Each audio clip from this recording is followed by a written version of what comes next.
halkan waa buuraha joogoodu aadka u sareeyo guudirood iyo sirgo oo ay waqtigan ka socoto shaqada macdan qodistu. waxaan joognaa fiktii ugu sareysay ee buurta Goodirood oo mid ka mid ah buuraha ugu dhaadheer wadankeena. waxa halka ka soconaya mashruuc macdan qodida oo ay wasaaradda macdanta iyo tamartu ay wadanka ka wado. mashruucan oo sida aad ka arkaysaan waxaan ku suganahay blogii koowaad ee laga qodayo macdanta. horumarka wax ku oolka laga gaaray mashruucan iyo waxyaabaha ay dadka deegaanku ka faa'iideen ayaa aad uga badan intii laga filayay, sida ay xaqiijiyeen mas'uuliyiinta iyo waxgaradka deegaamada uu mashruucani ka soconayo. fakarka laga qabay markii hore macdan qodista ama mashruucan isaga ballaaran lama maleeyeen waxqabadka ballaaran ee shaqo abuurka ama horumarka deegaanka ama dadka ba gaaray inuu ka soo baxay lama maleeyeen. fakar khaldan baa berigii hore la qabay oo deegaankani qabay, laakiin maanta waxay garanayaan faa'iidada ka soo baxday bay garanayaan, hoobaantii bay guranayaan. iminka magaaladan aynu joogno noocan uma eekayn waxaan taaray adaga jigadi wada saaran yihiin waxa laga dhisay oo intii dhagaxaano xilli awal ma aan lahayn. mashruucan si weyn baa looga faa'iiday markii hadee buxugmaayo macdantan la helayna ama shaqaale ha noqoto ama dadkii loo shaqeynayay ha noqoto si fiican baa looga faa'iideystay waana ku mahadnaqaynaa. halkan waa wasaaradda macdanta iyo tamarta.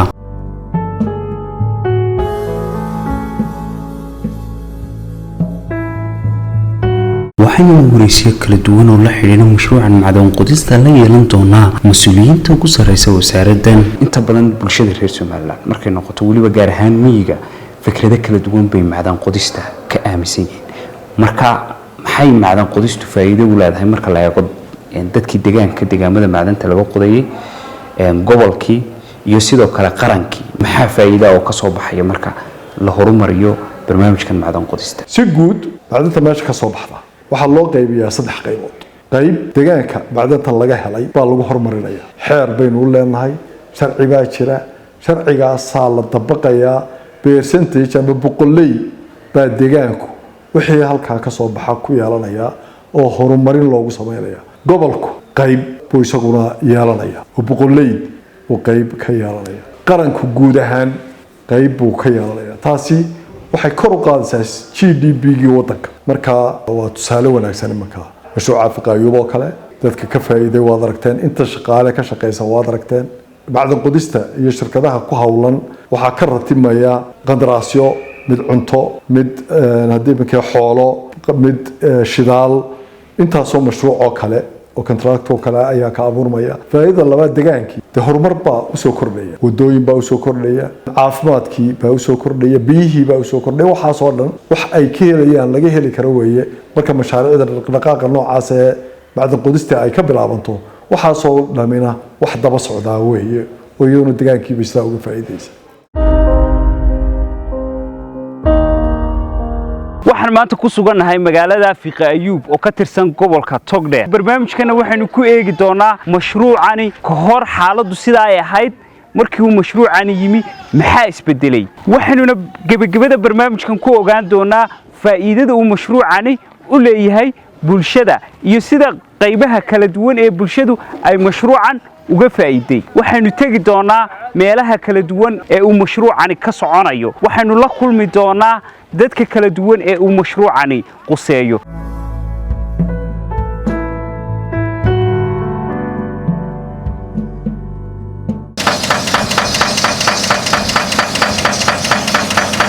intii aan mashruucan macdan qodista aan laga bilaabin degmada Faqaayuub xaaladeedu waxay ahayd waqti adag ayaa jiray oo markaa ina soo maray. waqtigaas wuxuu ahaa waqtigii abaarihii baaxadda weynaa ee Soomaaliland dhammaan saameeyay ee barakaca keenay.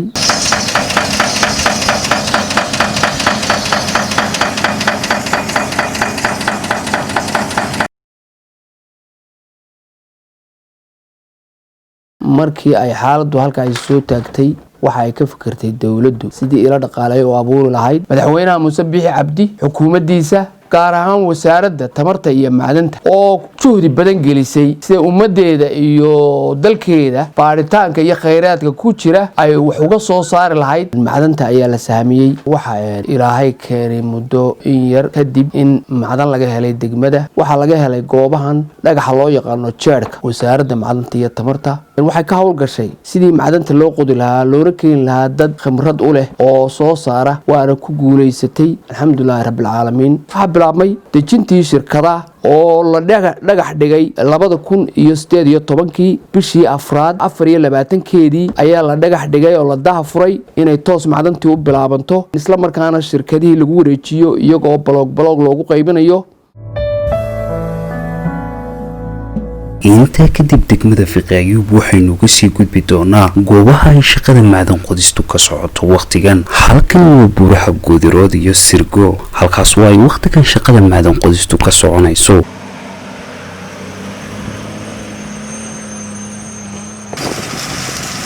waxaan ku suganahay goobta ay shaqadu ka socoto oo aad arkaysaan iminka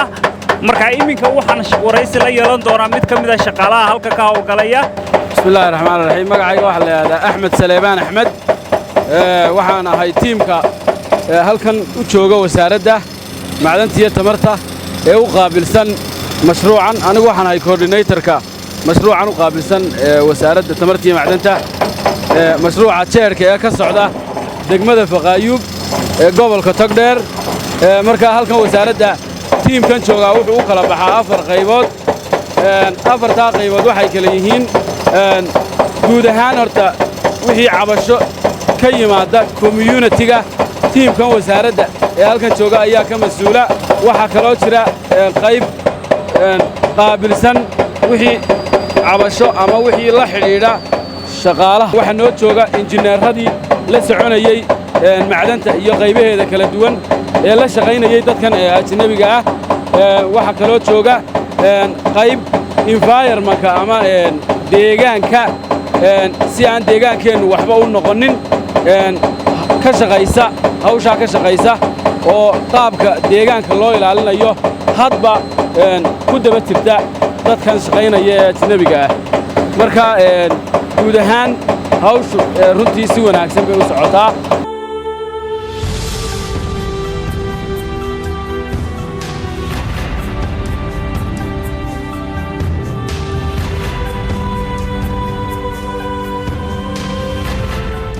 afarkan oo kala duwan oo ay leeyihiin saddexda shirkadood ee macdan qodista ee ka shaqeeya deegaanadan dad badan oo deegaanka oo shaqooyin kala duwan ka helay kasokow mashruucan waxa uu wax weyn ka taray baahiyaha asaasiga ah ee dadka deegaankan ku nool. faa'iidooyinka waxaa ka mid ah in reer miyiga qudhoodu ay heleen wax adag ka iibsada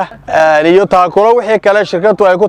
taakulayso qofka xanuunsada way qaataa xeelbay u qodaan wixii cabasho ay u soo gudbiyaan wax bay ugu qabtaan. goobaha shirkadaha ayaa ka shaqeynaya ajaaniba ka wasaaradahan sidaad ula socotaan dhaqdhaqaaqa shirkadaha meeshii qaab nooceed u monitor gareysaan inaanay shirkadahani meeshii loo asteeyay meel ka baxsan aanay geli karin sidoo kale macdantii ay qodayeen macdan ka baxsan aanay qaadan karin sidoo kale deegaankii wuxuu yeeli karin iyo shaqaalihiiba sidaad marka hawshan aad u kantarooshaan. anagu liisanada aanu bixino ee mashruuca jeerka ee ka socda eeriyooyinka Fiqi Ayuub iyo eeriyooyinka kale la halmaala waxa aanu shirkad walba aanu siinaa blocks marka blockskaas ay shirkad waliba leedahay waa lagu supervise gareeyaa waana lagu ilaaliyaa team wasaaradda ka socdo shaqaale in runtii way ku goob joogan blockkaas wax ka baxsan runtii shirkaduhu kama qabtaan ama eeriyooyinka aanu ogolaanshiyaha siinay mooyee eeriyooyin ka duwan oo ay wax ka qabtaan runtii ma jirto. waxaa noo joogo shaqaale geologist ah oo ku takhasusay cilmiga barashada geologiga oo tallaabooyin kasta ay qaadayaan shirkadaha ka shaqeeya iyo shaqaalaha u shaqeeyaaba shaqo aanay wasaaraddu ogeyn runtii ma qabtaan.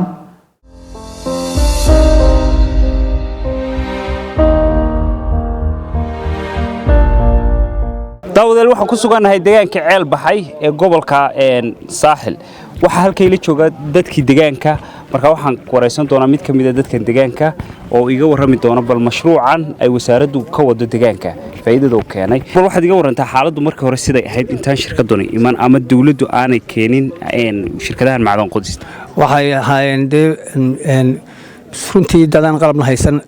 wax kale oo waxaan ay kaga faa'iideysanahay sida tuurtooda iyo gacmahooda ku qota dabeetana si laga iibsado waxay marba ay kala soo baxaan inta mashruucan yimi maxaa isbedelay waxaa isbedelay dad badan oo ka faa'iidaystay oo xag shaqaale uga faa'iidaystay xag haddii la ka dhigo caafimaad aan weli dhammaystirayn ay OMCH meesha la ka dhisay oo qalabayntii waxaas ka maqan yihiin insha Allah inta lagu sugayn inay soo dhammaystiraan marka shaqo abuurka eegto dad intee lagu deegaankan baa fursado shaqo ka helay kulay dad ilaa 500 meelaha ku dhuuba kara yaa ka helay shaqo abuur marka ilaahay baa mahadle marlabaad waxaan u mahad celinaa shirkadaha iyo madaxweynaha iyo dawladda Soomaaliland horumarkan ay keentay waxaan u diraynaa dalka hal laga faa'iideysto halaga macdanta halla shirkadaha loo soo daayo hal soo dhaweeyo dawladuna sida ay ugu shaqeynayso ha ugu shaqeyso noloshu way isbedeshay hadii ay xugmaayo wax hadii lagu faa'iiday uun buu noqotay macdantii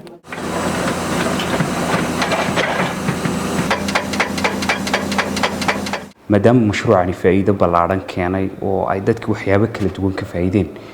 mashruucan maxaa deegaamadii kale ee Soomaaliland aad u geyn weydeen tan u soconaa baadeer wata mashruucan waa mashruucii ugu horeeyay noociisa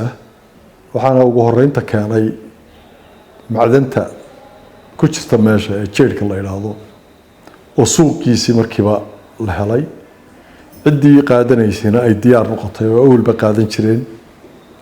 dadna si uu mashruuc u noqdo oo quditaan u noqdo oo mining ay noo noqono ma garanaysaa macdan qodis deegaanku ka faa'iido oo wadanku ka faa'iido oo shirkadaha laftooda ka faa'iidaan qaabkii ay faa'iidada u dhalin lahayd ayaan markaa ku bilownay marka deegaanada oo dhan qaarna imika hawshoodii waa bilow oo waa la wadaa kuwa kalena waa dee u soconnaa waxaan waa macdanta sida loo helo marka hore iyo sida suuqeeda iyo cidda maalgelinaysa loo helo marka deegaano badan baanu imika baaritaankii macdanaha ka wadnaa marka taas waa taan u soconno imika dhul badan baanu anagu wasaarad ahaan ka wadnaa macdan baaris mugle taasaa dabadeedna lagu qancin karaa maalgashadayaashu inay maalgashadaan marka dhulna waanu bilow weeye imika arrinku oo shirkadihii waxaan galnay heshiiskii deedna waxaan sugaynaa inay shaqadii bilaabaan dhulna waxaan u wadnaa baaritaankii macdanta marka hore in la hubiyo macdanta meesha ku jirta marka waa bilow wanaagsan halkani waa tuulada Ilcarmo oo ka tirsan gobolka Togdheer Ilcarmo waxay ka mid tahay deegaamada mashruucan macdan qodistu ka soconayo maxamed oo ka tirsan dadka deegaanka ayaa sharaxaya siyaabaha kala duwan ee mashruucan uga faa'iideen mashruucan faa'iidooyinka uu ku soo kordhiyay deegaanka waxa ka mid ah adigu leerka sida aan hoos taagnahay oo kale wadooyinka naloo sameeyay oo kale faa'iido weyn buu ku soo kordhiyay oo shaqaale fara badan oo deegaanka ayaa la shaqaaleysiiyay deegaamada Soomaaliland marka la eegto markay timaado macdan qodistu dadku fikirro kala duwan bay ka qabaan marka maxaa faa'iido hadii tusaale ahaan maanta dadkii fiqaayub weyn aragnay oo mashruuci faa'iidooyin badan buu soo kordhiyay dadka kale reer miyiga ku daawanaya maxaa faa'iido oo mashruucani u keenaya sideese dadka deegaanku ay mashruucan ay uga faa'iidayaan mashruucani faa'iidooyin fara badan buu runtii guud ahaan geeyiga Soomaaliland uu leeyahay runtiina gaar ahaan goobahan uu ka socdo faa'iido gaar oo fara badan buu leeyahay marka waxaan ugu talagalay inay ilaahi dhaqaalaha dalka xoolaha noolaha in dadkii ila kale oo dhaqaale loo furo siyaasadda wasaaradda ay inta badan ay ku shaqeysana waa taas maantana waxa garan kara oo runtii sidaad ku aragteen dadka deegaanka reer Fiqaayub iyo meelaha kale la halmaalaba in ay maanta ka marxaati kaceen mashruucani faa'iidadu keenay hadii meel kasta iyo deegaan kasta oo reer Soomaaliland mashaariic noocaas laga bilaabana waxaad immediately aad dareemi kartaa inay nolosha dhaqan dhaqaale ay wax iska bedelayaan sidoo kale waxaanu barnaamijkan ku eegi doonaa mashruucani muxuu ka bedelay nolosha bulshada faa'iidada ka dhalatay mashruucan ballaaran ee macdan qodista ilaa 300 iyo dheeraad shaqaale ah oo ka qaata mushaar ka qaata biyaha marka la yiraahdo biyo qaraar bay hayno macaan ma lahayn degmadu ma lahayn laba baraagood ayaa la qoday labada baraagood lacag badan baa ku baxday waxana wasaaradda ayaa fulisay waxana hay'ad Save Children baa fulisay waxa kale uu keenay wadooyin buurtan waa meel oodan oo gubanka iyo meesha oogada la yiraahdo waxa laba gobolba halkan iska gala gobolka Saaxil iyo gobolka Togdheer baa iska gala uu kala xidhan yahay oo laba wado oo kaliya oo midna la yiraahdo dubeerin midna la yiraahdo gebagebe ayuunbaa la maraa markaa waxaa isla markiiba ka howlgashay wasaaradda ilaahay khayr siiye inay laba wado oo la sameeyo ay baxaan baa wasiirku ka howlgalay tamarta iyo macdanta degmada waa la magacaabay ma lahayn gaadiid ma lahayn mid degmo ma lahayn mid bilays ma lahayn gaarigii dowladda hoose waa loo iibiyey degmada waxa kaloo la iibiyey gaarigii bilayska alxamdulillahi rabbil caalamiin maanta alxamdulillahi rabbil caalamiin faa'iidadii macdanta ayaanu guraynaa dadka kalena waxaanu kula talin lahaa inay iyana sidaas oo kale u soo dhaweeyaan khayraadkooda ka faa'iideystaan annaka lafteeda beriga hore waxba hadaan ugu qufulaayo wixii meesha way ka baxeen hadeer waa la idin dhacayaa hadii baydanka xoolo weyd ka sii guurayaan waxyaabo badan baan la oran jiray ya wixii meesha waa ka baxeen xoolina waa noo dhaqman yihiin macdantina waa cunaynaa hadii baydan wax allaala wax mina ma jiraan waxa aan ku buurinaya ama soo jeedin baa inay kaga daydaan deegaamada kale ee Soomaaliland in lagaga daydo oo lagaga daydo lagu dhiirado oo dawladoodana ay ku soo dhaweeyaan goobaha lagu tuhmo ee ay wax qabadkaas ama khayraadkaas uu jiifo oo lagu gacan siiyo aad iyo aad baan ugu soo dhaweynayaa oo buurinaya sababtu waa maxay waxa isbedelaysa nolosha isbedelaysa